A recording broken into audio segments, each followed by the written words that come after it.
Welcome to Explore, Explain, Highlights. In this Highlights package, we'll be looking at Season 1, Episode 6, with our guest, Sonja Kuijpers, discussing the project A View on Despair.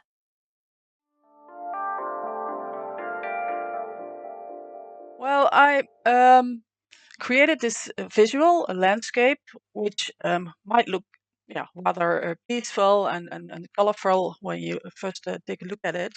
But I created a story around it, and when you read the story, you can see that it actually all elements represent one person in the Netherlands, 2017, that took his or her own life. So the elements represent suicide data. Nobody talks about it, and nobody, shares their bad feelings anymore. That's what I wanted to.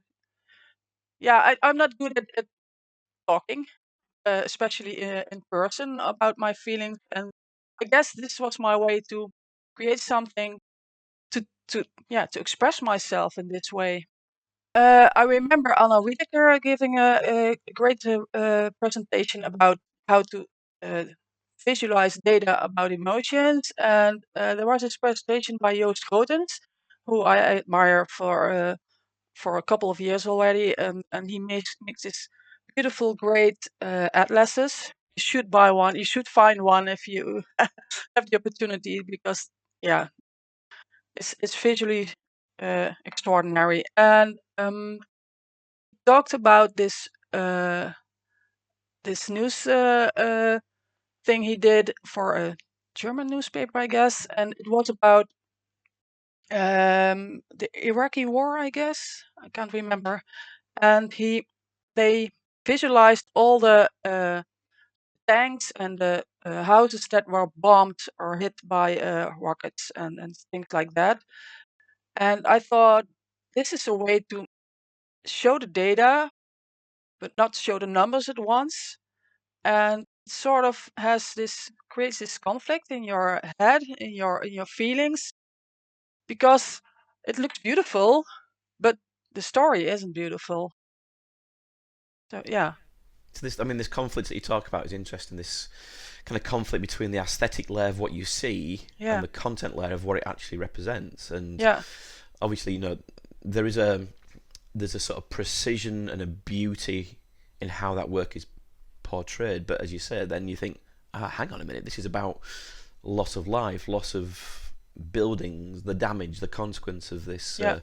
of this campaign. So there's an interesting tension, and that's something that you've sort of said that you've tried to walk down the tightrope of that, to create something that is on the surface, as you said in the introduction there, appealing aesthetically. It might look something that's quite quite a nice scene, but Yeah. then Soft. you Yeah. discover the content, and it's like, oh wow, well that's a different reaction.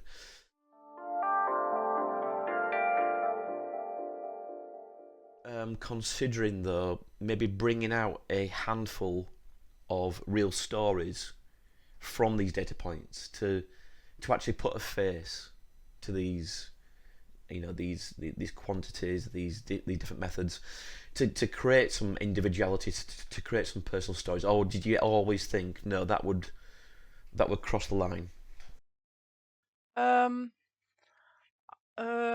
Yeah. Several of those thoughts crossed my mind, and because I think we all know Federica Fegezipani's project about the fugitives, and she depicts three people, I guess, and show their travels across Europe. And I did consider uh, something like that as well, but um, yeah, well, my stories, their stories weren't that peaceful and happy as well, but yeah, my stories don't end well at all, and I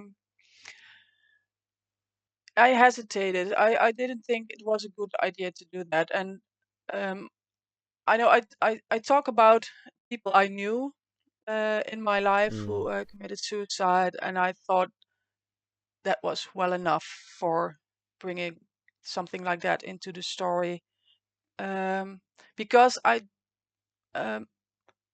careful about what relatives might feel. I don't think Absolutely. I don't think it's my place to tell their stories. I guess when I should have total permission of those relatives, and I don't think it's my place to do something like that. No, I think that Yeah. makes a lot of sense. I think as well, as you said, you do bring out those personal stories to you in the narrative that sets up this piece Yeah. on the project itself, and I think you are able to judge and discern what is right and wrong to say in those paragraphs of text, and then I suppose beyond the idea of almost sort of seeking permission from the relatives to bring out one or two cases from these data items, there's also the sense then, well, if you focus on those, why are the others not worthy of being focused on? So Yeah. it Also, opens lots of questions. and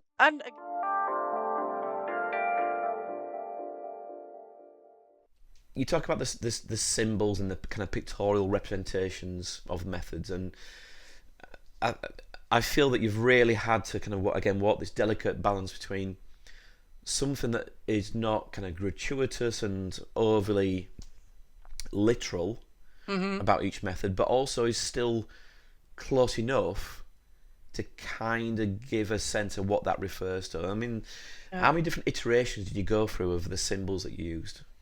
like I said, the trees were the first thing I created, and I actually did kind of do some research about how people create symbols on suicide, and they were awful. Right. It's very pictorial, and it all, yeah, it was it wasn't that nice to look at, like figures with a noose, and Yeah. like my buildings, but then with people falling off or jumping off, Oh, and I was really? like, that's too literal, and yeah, I yeah. I mean, there's a So point at which you should be able to expect your audience to sort of fill in the gaps or to join the dots. You don't need to be so overtly literal like no, that. I mean, that's yeah. So the trees were the less difficult ones, and I can't remember the what I did next. So I think I started with the clouds, right. and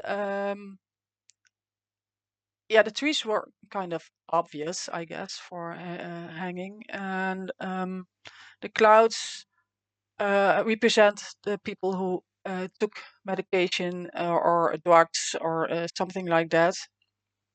And clouds is how I feel people are searching for when they take those pills or drugs, to feel cloudy, to feel Yeah. numbing off. Yeah.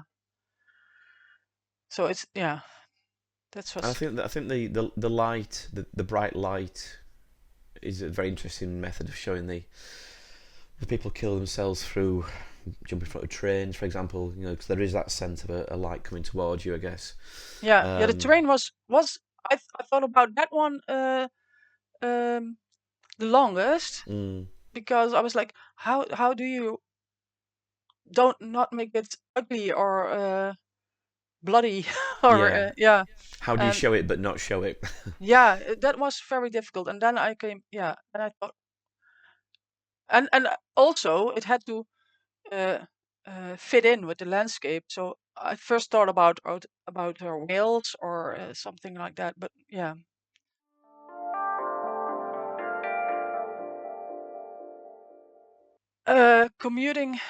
Communicating about your own depression is sort of courageous, but it's not one I feel courageous. It's I think for people with depression, it is courageous to go outside, to stand on a playground with all the other parents, smiling like Yeah. there's nothing wrong. So it's the daily things that you can call courageous. Thank you for joining us for this Explore, Explain highlights episode.